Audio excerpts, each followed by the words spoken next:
Околу 30.000 граѓани останаа без пари пред новогодишните празници. На 10% од добитниците на финансиска помош од државата од 6.000 денари, парите не им легнале на трансакцијските сметки. Крајниот рок 25 декември истече пред неколку дена, затоа банките бараат повторно да се смени законот за финансиска помош, за да можат да се вршат исплати и вон крајниот термин.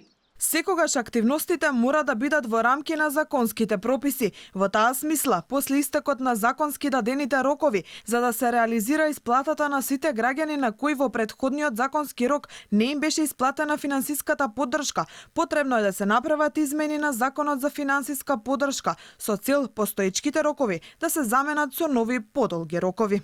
Дали стоело во закон или не, се чини на владата не е толку важно. За да се исплатат пари вон рокот, побара од банките да биле толерантни кон лицата кои го пропуштија рокот за отворање наменски сметки, нови сметки или пак ги нема во списоците. Ниту владиниот портпарол вчера, ниту пак министерката за Тручак Паска дадоа конкретен одговор дали повторно ќе се менува законот за да се пролонгираат роковите или пак 30.000 граѓани ќе останат со празни раце.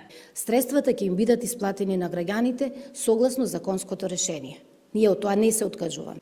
Тоа не можам да ви кажам, законот треба да се променува во собрание, меѓутоа согласно жалбениот период и периодот на приговори, секако дека постои алатка и начин како тоа ќе се премости.